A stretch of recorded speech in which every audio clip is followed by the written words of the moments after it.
उत्तर भारत की film city के नाम से मशहूर नोएडा स्थित मारवा स्टूडियो में 3 दिवसीय चल रहे 11वें ग्लोबल लिटरेरी फेस्टिवल नोएडा 2025 के दूसरे दिन के पहले सत्र में साहित्य क्या है, क्या लिखा हुआ सब कुछ साहित्य है, इस पर परिचर्चा की गई। भारतीय संस्कृति के अनुसार दीप प्रज्वलन और गणेश वंदना के साथ कार्यक्रम की शुरुआत की गई। कार्यक्रम में देश विदेश से अतिथिगण ने अपनी उपस्थिति दर्ज कराई। इसमें doctor Sandeep Marwah, festival president and chancellor AFT university of media and arts, Capaya Rodriguez Gonzalez, ambassador of Venezuela, Lakshmi Valluri लेखिका, डॉक्टर PK राजपूत लेखक, करणपुरी लेखक, अवधेश सिंह प्रसिद्ध लेखक, अरविंद मिश्रा प्रसिद्ध लेखक, पवन माथुर प्रसिद्ध लेखक, संजय चंद्रा प्रसिद्ध लेखक, सुशील भारती फेस्टिवल डायरेक्टर मौजूद रहे। कार्यक्रम में बुके भेंट कर अतिथिगण का स्वागत किया गया। डॉक्टर संदीप मारवा ने कहा कि साहित्य हमें सोचने, समझने और समाज को नई दिशा देने की शक्ति प्रदान करता है। यह सिर्फ शब्दों का खेल नहीं बल्कि भावनाओं का वह संसार है जो पीढ़ियों को जोड़ता है। वहाँ मौजूदा अतिथिगण ने भी साहित्य पर अपने विचार साझा किए और स्टूडेंट्स को लिखने के लिए प्रोत्साहित किया। बता दें कि कार्यक्रम में दीन दयाल उपाध्याय फोरम का अतिथिगण द्वारा पोस्टर लॉन्च किया गया। इस दौरान कार्यक्रम में आए अतिथियों को उनके देश के क्यूजिन भी परोसे गए। कार्यक्रम के दूसरे हॉल में फोटो एग्जीबिशन का उद्घाटन अतिथिगण द्वारा किया गया। इसमें स्टूडेंट्स की क्रिएटिविटी और उनके कार्यों से सभी गेस्ट प्रभावित हुए और उनकी खूब प्रशंसा की। कार्यक्रम के अंत में उपस्थित अतिथिगण को डॉक्टर संदीप मारवा द्वारा फेस्टिवल मोमेंटो और फेस्टिवल पार्टिसिपेशन सर्टिफिकेट देकर सम्मानित किया गया। Oh, it's a wonderful event, and I'm really happy that I came here, and I enjoyed interacting with all the youngsters and also the oldies, like my age. So I enjoy. So, sir, how can you define literature to the other people? Nowadays, literature is very fade away. So, what do you want to say about that? So literature, yes, I know literature has become a very paid event. Principally, that is also because of the fact that a lot of people are now taking it up as a profession. So, which in its own way is not bad, but I am very much against the paid awards, and that's why I have founded a platform known as Kala, Crazy About Literature and Arts. I'm glad I got an opportunity to participate in the 11th Global Literature Festival, and I think the theme for today's event was very timely. What is literature? Because everything cannot be called literature. So it was a very timely theme. I had a wonderful time. Excellent arrangements, very smooth events. This event is wonderful. It is such an elegant one. Enjoyed, lot of learning, lot of things keep on happening, and we feel very happy, enriched, and empowered to be a part of this event. And every time, whenever we come, we learn new things.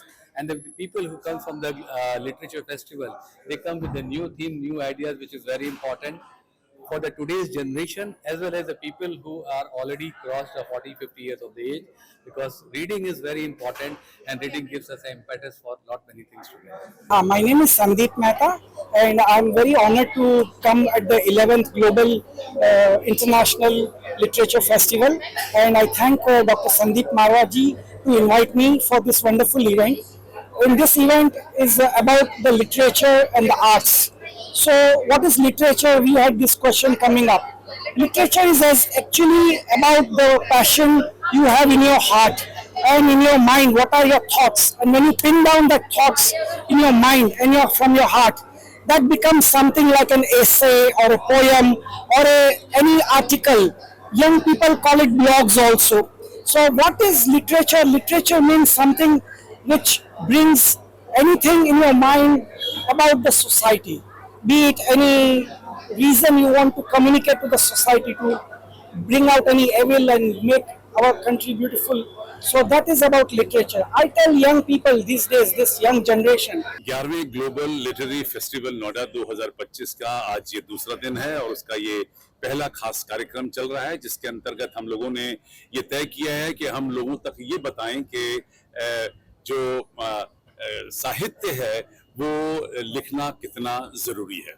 क्योंकि मैंने हमेशा ये माना है कि जब आप कुछ लिख लेते हैं, बात करना अलग बात होती है, जब आप कुछ लिख देते हैं तो वही इतिहास बनता है और इतिहास ही जो है वो साहित्य बनता है।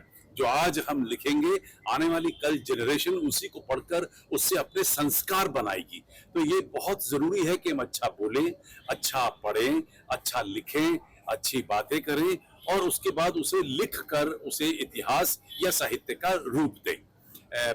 इस कार्यक्रम में मुझे खुशी है कि बहुत सारे लोग देश और विदेश से यहाँ पहुंचे हैं। देश भर से कवि, लेखक, ऑथर, ये सभी लोग यहाँ पर मौजूद हैं और हर बार की तरह तांता लगा हुआ है, जोश है, लोगों में बड़ी लगन है, बड़ी उम्मीदें हैं और सबसे बड़ी बात तो ये है कि ऐसे कार्यक्रम को सुनने के बाद जो नया जोश पैदा होता है वो आपको कई बार लिखने के लिए मजबूर कर देता है। और शायद यही वजह रही है कि पिछले कुछ सालों में जबकि हमारे यहाँ पर लेखन पर कभी कोर्स पहले नहीं हुआ करता था, उसके बावजूद भी यहाँ से कई ऐसे महत्वपूर्ण लेखक पैदा हुए हैं, कवि पैदा हुए हैं जिन्होंने देश भर और दुनिया भर में अपना नाम रोशन किया है। जो 11 ग्लोबल लिटरेरी फेस्टिवल यहाँ पे मिस्टर मारवा स्टूडियोज में हो रहा है, ये काफ़ी एक अच्छा इनिशिएटिव है जो 11th ईयर में है और ये आई थिंक सबसे बड़ा नॉन गवर्नमेंट इनिशिएटिव है। Literary agents, all the author's, all the literature specialists, everybody is here and it's a very big occasion which happens every year। और मैं चाहूँगा कि ये 3 दिन का जो फेस्टिवल है ये एक तरफ से बहुत ही बड़ा एक इनिशिएटिव है जो ऑथर्स और लिटरेचर के लिए बहुत ज़रूरी है और बहुत आप देखेंगे गैदरिंग और पूरा जो जिस टाइप के लोग आए हैं, जिस टाइप के लिटरेचर जीनियसेस आए हैं, तो ये बहुत ही सक्सेसफुल एक इवेंट है जो हर साल होता है और मैं शुभकामनाएं देना चाहूँगा पूरी टीम को और सब स्टूडेंट्स को और वो ज़रूर इस लिटरेचर फेस्टिवल से बेनिफिट करेंगे और काफ़ी नेटवर्क्स और कनेक्शंस इससे बनेंगे जिससे वो उनको अपने करियर में भी काफ़ी हेल्प मिलेगी।